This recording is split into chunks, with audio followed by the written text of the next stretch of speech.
I sank toward a seabed that old charts called empty. I already suspected it was hiding someone's fortune.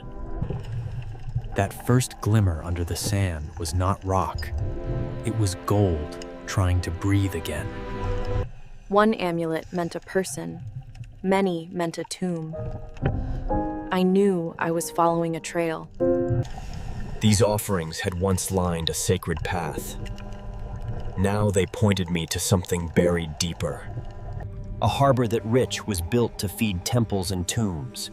Wealth moved through here like a tide. Even the packing crates bled gold. Whoever lay beyond this had been worshipped as more than a king. He seemed to watch me, even in ruin. I was walking into his design.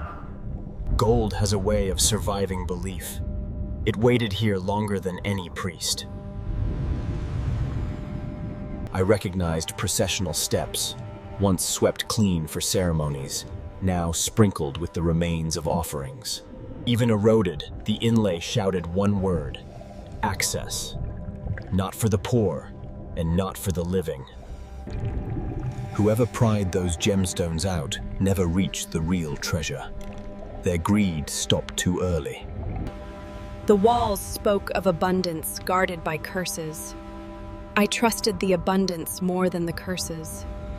Even the sky above the dead was gilded. This was the language of a tomb that refused modesty.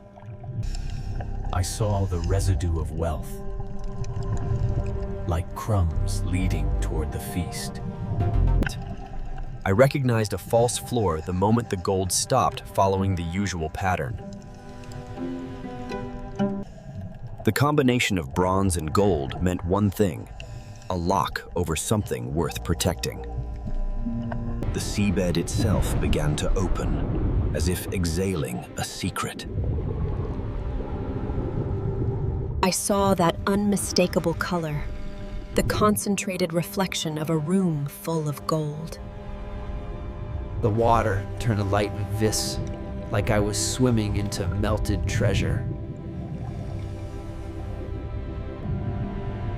I knew from the iconography I was no longer in a harbor. I had entered a treasury. The silhouettes alone told me this was not storage. This was worship through wealth. I had breached the first layer of the Pharaoh's forgotten fortune. These bowls had once carried wine and oils to the gods. Now they poured light into the water instead. The chests guarded something more delicate than stone: compressed lives, paid in precious metals. I saw wealth meant for eternity, casually drifting into temporary beauty. Each tablet was a bribe to the afterlife, hammered in place with desperate love. These were not tools of war, but symbols that killed doubt and asserted power.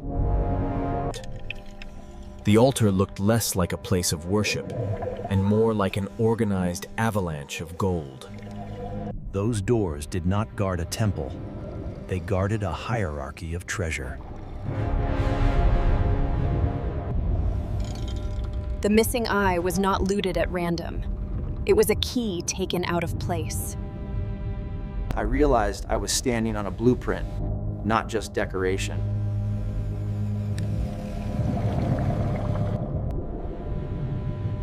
The entire treasury itself was built as a code, using treasures as markers.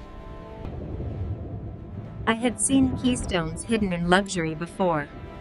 This one shone brighter than the rest. The real lock was never wood or stone. It was gold turning in secret. Even underwater, I felt the temple flinch as it changed.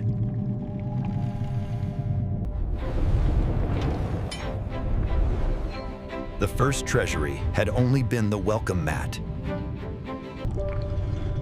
Here, wealth lost its symbolism. It was pure quantity.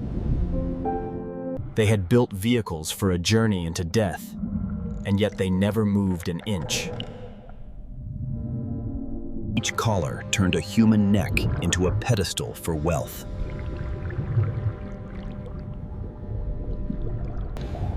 I recognized a pattern. This was a treasury that bragged about itself. That single carved ascent told me the real hoard was still below. The floor itself was lying to me, and the gold gave it away.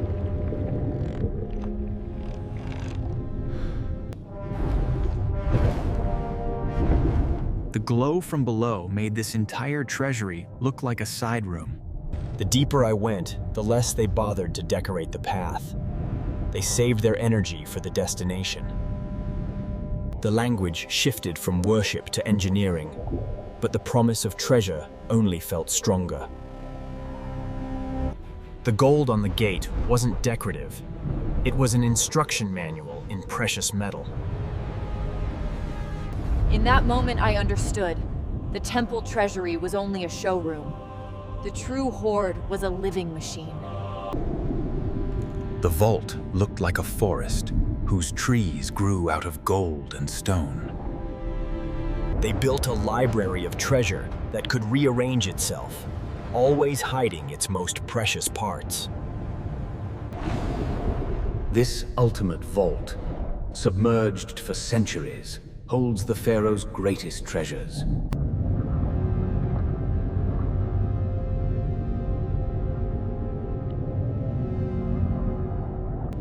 The vault wasn't just storing treasure, it was circulating it, like blood in a body.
The vault felt alive, and its heartbeat sounded like wealth moving behind stone.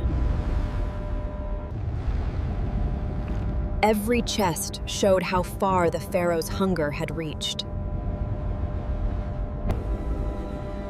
The reflections made the hoard feel infinite, a trick of optics and arrogance. I knew I was about to step into the sum of everything I had seen so far. They stacked their names like layers of armor around whatever lay inside. I had entered a space where stone was merely a scaffold for treasure. Even in effigy, they remained subordinate, forever surrounded by someone else's fortune. They had recreated trade routes in miniature, turning oceans into ornaments. They tried to bring an entire functioning economy into the afterlife, rendered in metal. This ring was a victory lap, built out of other people's losses. They had stripped their own temples to feed the appetite of one hidden room. Here, knowledge and gold shared equal shelf space, each one too precious to leave above. The vault itself chose what to show me, as if performing a final trick. They decorated surfaces no living eye was meant to see. That was a different level of devotion. The amount of personal adornment here could have ransomed entire nations. They built a throne for treasure itself, powered by an engine of more treasure. At last, the true owner of this impossible vault made his presence known. They armed him with everything: violence, faith, and information, then buried him under it all. The vault allowed a single beam of judgment to fall upon its master and his riches. In that glow, the distinction between machine, tomb, and treasury disappeared. The mask felt more alive than any story I had read about pharaohs. I felt judged, not for entering, but for belonging to a world that would have torn this place apart. I knew then that opening his coffin would add nothing to what I already understood. I let my eyes memorize every line of the hoard, knowing no record could ever match this moment. I turned away from more wealth than any empire could safely possess. His name and his riches folded back into the stone like a pay being shut. The geometry of wealth vanished first. The memory of it did not. The vault sealed itself with the ease of a door that had never truly been open.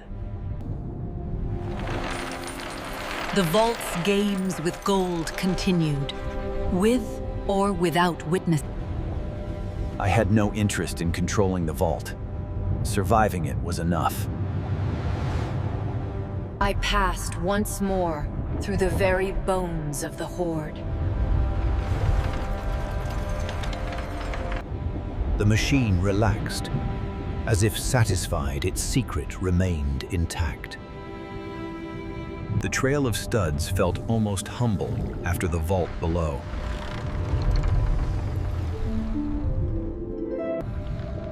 What had once seemed like the climax now looked like antechamber with good lighting. They appeared satisfied that the hoard had remained with its rightful owner. I left behind enough treasure to rewrite economies, and touched nothing. The lock reset itself, as if my visit had never happened.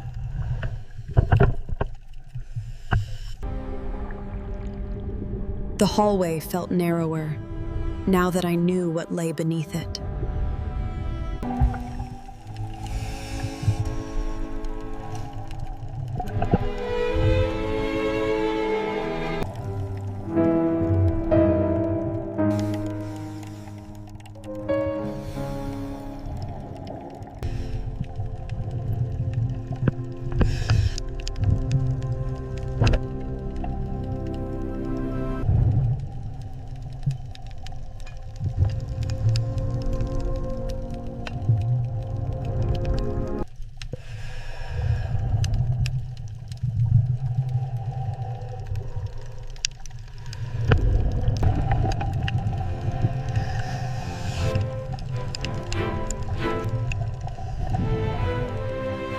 The tomb was gone from sight, exactly as it preferred.